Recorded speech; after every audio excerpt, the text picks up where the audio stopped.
اعوذ باللہ من الشیطان اللعین الرجیم بسم اللہ الرحمن الرحیم ان اللہ وملائکتہ یصلون علی النبی یا ایھا الذین آمنوا صلوا علیہ وسلموا تسلیما اللہم صل علی محمد وآل محمد وعجل فرجہم واحشرنا معہم وزدنا محبتہم۔ محترم ناظرین، السلام علیکم ورحمۃ اللہ وبرکاتہ۔ تربیت اولاد کے حوالے سے الحمدللہ مسلسل ہمارا درس جو ہے وہ جاری و ساری ہے، اور الحمدللہ بڑے اچھے آپ حضرات کے کمنٹس وغیرہ بھی آتے رہتے ہیں۔ ہمت افزائی کا بہت بہت شکریہ۔ ہمارا ویژن یہی ہے کہ ہمارے نوجوانوں تک کوئی کام کی بات پہنچ جائے، کیونکہ آج کل میڈیا نے سب کا ایمان خراب کر رکھا ہے، اور اس وقت اگر ہمارے پاس کوئی ڈھال ہے، کوئی مضبوط چیز ہے، تو وہ ہے ایمان۔ تو ہمارے نوجوان کے اندر اگر ایمان ہے تو کوئی چیز اس کے ایمان میں کنورشن نہیں پیدا کر سکتی۔ محبت اہل بیت علیہ الصلوۃ والسلام ایک ایسی چیز ہے جو ہمارے ایمان کو مضبوط کیے ہوئے ہے۔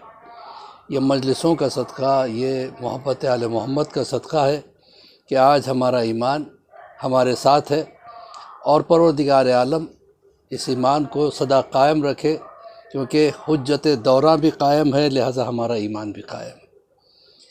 تو بہرحال ہمارا یہی ویژن ہے کہ ہمارے بچوں تک، ہمارے نوجوانوں تک یہ ہمارے میسیجز پہنچتے رہے۔ چھوٹے شارٹ کلپس میں بناتا ہوں، زیادہ بڑے بھی نہیں ہوتے، لہٰذا طبیعت پہ کسی کو گراں بھی نہیں گزرے گا۔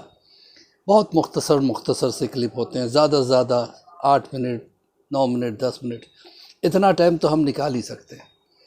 بس میں یہ آپ سے گزارش کرتا ہوں کہ جیسے مسلسل آپ حضرات نے ساتھ دیا، آئندہ بھی ساتھ دیتے رہے، تنہا نہ سنیں بلکہ اپنے کانٹیکٹس میں اس کو پھیلائیں، اور جو ہے نا، جنہوں نے ہمارے چینل کو سبسکرائب نہیں کیا ہے وہ بھی کر لیں، اور بیل آئیکن کو بھی دبا دیں تاکہ آپ تک نوٹیفیکیشن ملتی رہے۔ تو سلسلے وار ہمارا یہ درس جاری و ساری ہے۔ سب سے پہلے ہم نے اصول دین، پھر فروع دین، پھر انبیاء اور اوصیاء، پھر ان کے حالات زندگی اور ان کی لائف ہسٹریز بیان کیا تاکہ بچوں میں ایک نالج پیدا ہو سکے۔ پھر اس کے بعد اخلاقیات وغیرہ، پھر امام زمانہ پہ گفتگو رہی، پھر امام زمانہ کی محبت کیا چیز ہے، ہمیں کیسے ہونا چاہیے۔ ہم جو دعویٰ کرتے ہیں کہ ہم امام کے چاہنے والے ہیں، تو ہمیں ہماری ڈیوٹیز کیا ہیں، ہماری یہ ساری چیزیں ہم چھوٹی چھوٹی آپ کی خدمت میں پیش کرتے چلے آئے۔ پھر دعاؤں کا سلسلہ چلا، اور آج ہمارا لیسن نمبر 146 ہے۔ تو اب دعاؤں کے سلسلے میں سب سے پہلے تو یہ جانیں کہ دعا ہے کیا۔ دعا ایک گفتگو ہے اللہ سے، ہم کیا، ہماری حیثیت کیا، ہماری اوقات کیا، لیکن اللہ ہمیں موقع دیتا ہے دعا کے ذریعے سے اس کے قریب تر ہو جائیں، اس کی قربت حاصل کریں۔ تو دعا کا سب سے بڑا فائدہ یہ ہے کہ اللہ کی قربت دعا کرنے والے کو حاصل ہوتی ہے۔ دوسری چیز یہ ہے کہ دعا انسان کو ہر وبا اور بلا سے محفوظ رکھتی ہے۔ تیسری چیز کیا ہے، دعا جب دوا کام نہیں کرتی ہے تو دعا کام آتی ہے۔ جب دوا فیل ہو جاتی ہے، ڈاکٹرز بھی کہتے ہیں، آپ نے کئی مرتبہ سنا ہوگا، ارے یہ تو معجزہ ہو گیا، یہ آدمی کیسے اچھا ہو گیا۔ معجزاتی اثر رکھتی ہے دعا جو ہے۔ ایک شخص جو ہے، ایسا ہارٹ کا پرابلم آیا، اس مصر کا رہنے والا تھا، کافی مالدار بھی تھا، تو چلا گیا لندن، جا کے اس نے جو ہے نا اپنا علاج کروانا چاہا، تو وہاں پہ ڈاکٹرز نے کہا کہ فوری آپ کا آپریشن کرنا چاہیے، ورنہ آپ خطرے میں ہیں، کسی وقت بھی آپ ختم ہو سکتے ہیں۔ اس نے کہا کہ پتہ نہیں پھر میں جو اپنے رشتہ داروں سے ملنا ہو نہ ہو، لہٰذا میں تھوڑا جا کے مل کے آ جاؤں گا۔ کہا ٹھیک ہے، جلد سے جلد آ جائیے۔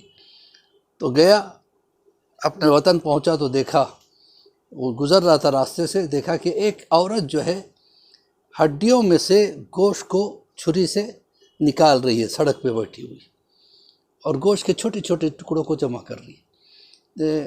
پوچھا کیا کر رہی ہو یہ؟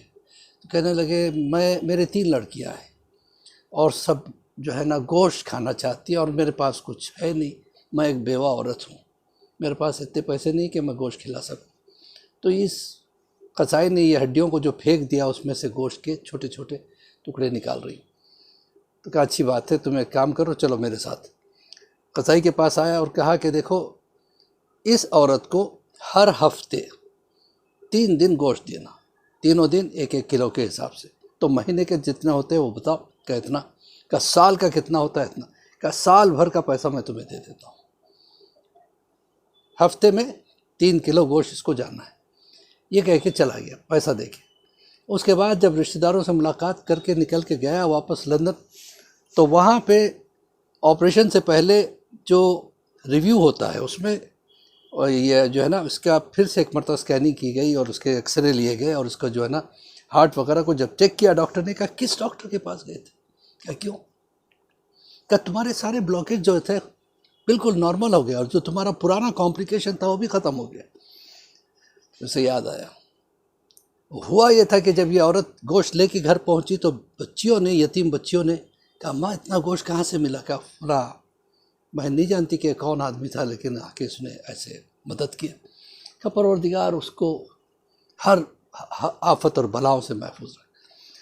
تو دیکھا آپ نے، تو دعا ایک ایسی چیز ہے جو انسان کو ہر بلا سے محفوظ رکھتی ہے، اور دعا نماز کے لیے زیور ہے۔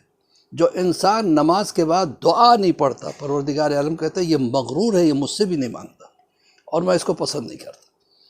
تو انسان کو اللہ کی نگاہ میں دعا محبوب تر بناتی ہے۔ اور ہمارے چوتھے امام کے وہ جملے کہ پروردگار اگر تیرا حکم نہ ہوتا تو میں عبادت نہیں کرتا، کیونکہ میں جو کرتا میری طاقت بھر کرتا، تیری شاعر شان کہاں ہوتی، تو کہاں میں کہاں، اور میری عبادت کیا حیثیت رکھتی؟ بتائیے، ایسا معصوم جو زین العابدین ہو، سید الساجدین ہو، یہ جملے کہے۔ پھر کہا پروردگار اگر تیرا حکم نہ ہوتا کہ دعا مانگو تو میں نہیں مانگتا، اس لیے کہ تو وہ کرتا ہے جو تجھے اچھا لگتا ہے۔ میں کون ہوتا ہوں کہ مجھے یہ کر دے، وہ کر دے، وہ کر دے کہنے کے لیے، لیکن تو نے دعا میں بہت زیادہ ثواب رکھا ہے پروردگار، اس لیے میں دعا مانگتا ہوں، یہ مجھے تیرے قریب تر کر دیتی ہے۔ تو دعا وہ چیز ہے۔ عزیزان محترم، آج ہم جس دعا کی گفتگو کریں گے وہ ہے دعائے نور۔ ایک مرتبہ جبرائیل امین رسول خدا صلی اللہ علیہ وآلہ وسلم کے پاس تشریف لائے اور کہا کہ یا رسول اللہ، اللہ نے بعد تحفہ درود و سلام کے آج آپ کی امت کے لیے، کیونکہ آپ اس کے پیارے نبی ہیں، وہ چاہتا ہے کہ آپ کی امت بھی اس کی نگاہ میں پیاری رہے، لہٰذا ایک ایسے تحفے کو بھیجا ہے۔ وہ اس کے لیے ضروری ہے آپ دشمنوں سے اس کو محفوظ رکھیں۔ اگر دشمنوں کو پتہ چل جائے تو وہ اس دعا سے غلط فائدہ اٹھا لیں گے۔ اب سوچئے کہ اللہ کہتا ہے جو بھی اس دعا کو پڑھ کے دعا مانگے۔ اچھا ہم کیا کرتے؟ دعا پڑھ دیتے پھر اپنی دعا نہیں مانگتے۔ ایسا نہیں ہے، دعا پڑھیں پھر اس کے بعد اپنی حاجتوں کو اس کے بعد بیان کریں، پھر دیکھیے آپ کی دعا کیسے قبول ہوتی ہے۔ دعا کے کچھ سلیقے ہیں۔ سب سے پہلے تو دعا کے لیے صدقہ نکالا جائے، پھر استغفار پڑھا جائے، اللہ کی تعریف کی جائے، پروردگار عالم کے نعمتوں کا شکر ادا کیا جائے اور اپنے گناہوں کی معافی مانگا جائے۔ اس کے بعد دعا پڑھ کے پھر اپنی دعا کی جائے۔ تو اب اس کے بعد رسول اللہ سے فرمایا کہ دیکھیے یہ دعا دعائے نور ہے، خود دعا دعائے نور ہے، جو اس کو پڑھتا ہے اس کا چہرہ منور ہو جاتا ہے۔ اللہ اکبر۔ اور دوسری بات یہ ہے کہ اس دعا کو پڑھ کے جو دعا مانگے پروردگار عالم اس کی وہ دعا کو قبول کرتا ہے۔ یہ آپ کی امت کے لیے تحفہ ہے، اپنے دشمنوں سے اس کو محفوظ رکھیے۔ اور جو یہ دعا ریگولر پڑھے، دعائے نور مختصر سی دعا ہے، اس کی چھوٹی دعا ویسے تو کبیر بھی ہے، کبیر پڑھنا ضروری نہیں، اگر کوئی پڑھتا ہے تو بہت اچھی بات ہے، ورنہ کم سے کم مختصر دعائے نور جو ہر کتاب میں تقریباً دعاؤں کی مل جاتی ہے، چھوٹی سی دعا ہے، ایک پیراگراف کی دعا ہے، اس کو اگر کوئی پڑھ لے تو رسول اللہ فرماتے ہیں کہ جبرائیل نے کہا کہ یہ دعا اس شخص کو دشمنوں کے زبان سے بچائے گی، یعنی لوگوں کی زبان بندی ہو جائے گی۔ اکثر ہوتا ہے نا کہ لوگ بدنام کرنے پھرتے ہیں اور جو ہے نا پھر اس کے بعد الزامات لگاتے ہیں، ایسے لوگوں کی زبان بندی ہو جائے گی، حتیٰ کہ وہ تلوار اور تیروں سے اللہ جو ہے نا اس کو محفوظ رکھے گا، جنگلی جانوروں سے محفوظ رکھے گا، موذی جانور، سانپ، بچھو وغیرہ کے جو ہے نا ڈسنے سے اس انسان کو اللہ محفوظ رکھے گا، پھر ہر بلا سے وہ محفوظ رہے گا۔ اس کے بعد حتیٰ کہ یہ دعا اگر کوئی پڑھ نہیں سکتا تو اس کو لکھوا کے اپنے پاس رکھے، اس کو پہن لے، تو بھی اللہ اس کو بلاؤں سے محفوظ رکھتا ہے، دشمنوں سے محفوظ رکھتا ہے، اس کی اولاد نیک اور صالح بنے گی۔ پھر یہ دعا قبر میں بھی مردے کے ساتھ رکھی جاتی ہے۔ یہ دعا وہ دعا ہے جس کی وجہ سے فشار قبر جو ہے نا اس انسان پہ نہیں ہوگا، قبر اس کی وسیع ہو جائے گی، پھر محشر میں اس شان سے آئے گا کہ اللہ اس کے چہرے کو اتنا نورانی کر دے گا کہ لوگ پوچھیں گے یہ کیا کوئی ولی خدا ہے؟ کہا نہیں، ولی خدا نہیں، پھر کہ یہ دعائے نور کو پڑھا کرتا تھا۔ تو عزیزان محترم، اسی کے ساتھ مولوی عباس علی خوئی کا سلام قبول کریں، اور ہم دعا کرتے ہیں پروردگار ہمیں توفیق دے کہ ہم دعائیں کر سکیں اور تیری قربت حاصل کر سکیں۔ تمام مومنین و مومنات کو جہاں جہاں بھی ہے پروردگار ان کو اپنے حفظ و امان میں رکھ، بحق زہرا و بیہا بالوہا بنوہا۔